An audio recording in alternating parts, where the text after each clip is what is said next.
In this video, we'll look at how mindfulness meditation can radically uproot unskillful conditioning. So having sat 2 10-day silent meditation retreats with a now daily 2-hour practice of meditation, I wanted to better understand mindfulness. So I turned to the acclaimed book that a lot of Western people are referring to for meditation wisdom, which is the Mind Illuminated by author John Yates.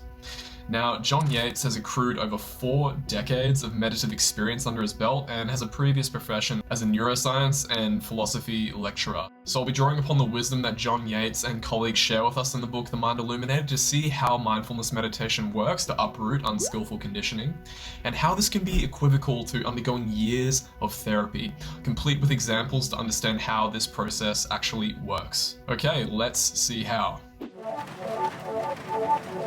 So first, let's take a look at how unskillful conditioning arises that can lead to mind states such as anxiety, depression, and PTSD. First, we're exposed to events in our life that leave an imprint on our psyche. Now, obviously, the more traumatic the event is, the more likely it is to have an imprint on the psyche, and the more likely that is to affect our personality. These events may be on the less harmful end of the spectrum, such as parental favoritism, but they can also skew all the way down to things such as loss of a loved one. No matter the magnitude of the event, they still contribute to make up our personality, whether we remember it or not. Now, while we all have different personalities, and this is wonderful, we undeniably all have unskillful aspects to our personality that can be illuminated and uprooted through mindfulness meditation. Now, old programming may not be serving us anymore, but nonetheless, when the right trigger presents itself in our life, these emotional reactions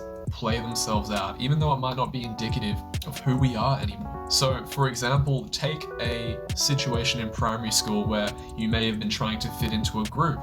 Because you failed to fit into the group, you now have social anxiety in social situations. Now, quite a broad example, and there may be various other things contributing to social anxiety, but that may be one of the big roots that is leading to us feeling anxiety in the social situation.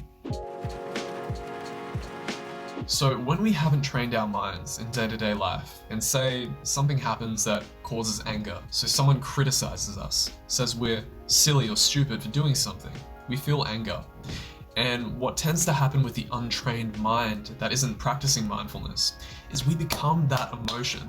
That emotion sort of embodies into our bones. We are angry. In fact, this reactive state that we get into is actually how most people are operating in day-to-day life.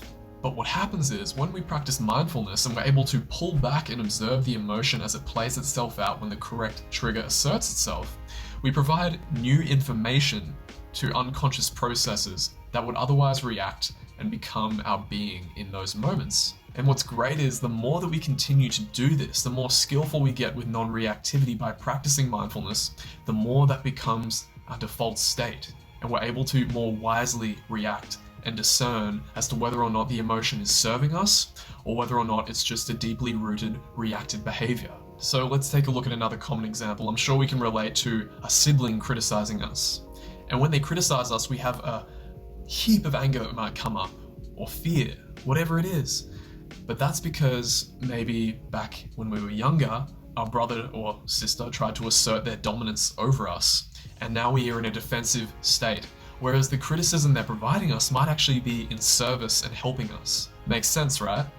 Well, according to author John Yates in The Mind Illuminated, it doesn't stop there. He claims that when we practice formal meditation, we have the opportunity to really sever deep roots of unskillful conditioning. Let's see how. Now, in meditation, when we become very concentrated, the mind becomes very still. And this most often occurs because we focus on an object of meditation, such as the breath coming in, going out, and not getting carried away and lost in thought. Now, when this happens, 3 categories of mental phenomena present themselves, often accompanied by a strong emotional charge or a subtle emotional charge. Now, these phenomena are 1, raw emotion. So, for example, we might feel subtle anxiety that some people might seek treatment for. Just doesn't seem to have any innate trigger or cause for it being there, but nonetheless it presents itself. Number 2 is old repressed memories. So these might be of events of trauma or going through adolescence. Something happened that was that left an imprint on your psyche. And 3, thoughts. So for example, a thought might be, oh, I shouldn't be meditating right now, I have so much work to do.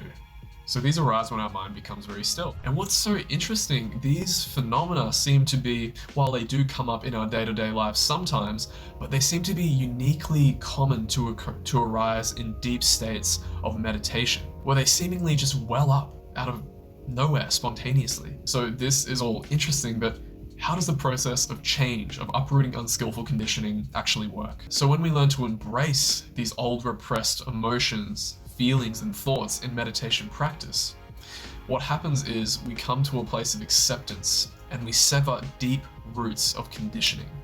So in the book, John Yates says, we inform deep unconscious processes that the circumstances responsible for our conditioning no longer exist through acceptance, and that the emotional reactions are no longer useful, that we're no longer the same person anymore. This investigation reprograms the unconscious processes at a deep level, and the very structure of our personality is transformed and purified. We become less susceptible to destructive emotions and better able to appreciate and cultivate skillful qualities of mind. So when we transfer this experience of investigating deep unconscious, deeply rooted patterns that present themselves in meditations, we can see the power in this and how this can equate to years of therapy. When old memories and suppressed emotions arise and we illuminate them with mindfulness, we really have the opportunity to face our old conditioning head on. And while this can be scary, it is the only way that we can progress. And what's great is we bring to the surface phenomena that may have been suppressed for the entirety of our lives. But thanks to mindfulness meditation, when we're in a still state of mind, we are given the opportunity to confront them. Furthermore, we're not just intellectually understanding the process by having a counselor walk us through the process, which, by the way, nothing wrong with counselors. In fact, I want to be a counselor in the future, but we are instead experiencing them firsthand for ourselves in the comfort of our own homes. So, the more that we keep on practicing mindfulness meditation formally in meditation sits, the more opportunity we have for these old repressed memories to surface, that we can work with them and come to a place of acceptance for them and live happier, more compelling lives. Okay, so I hope this video helped you understand how mindfulness meditation can work to uproot deeply unskillful conditioning. If you want to learn more about what I've talked about today, I would highly recommend you check out the book, The Mind Illuminated by John Yates. He runs through practically how we can actually work through these things as they arise, which is very important if we want to work skillfully. So I've included an affiliate link in the description, so you can click that, which will give me a small bit of commission if you purchase it through that link, which will help me out a lot. And I'll also link some other books as well that I've found to be very helpful in my journey of practicing mindfulness. Now it's your turn to leave a comment. Did you find anything of use today? Leave a comment below and let me know. And let me know if you've had any similar experiences of having old repressed memories, thoughts, or emotions arise in your practice of mindfulness. Thanks a lot for listening, guys. I'll see you in the next video.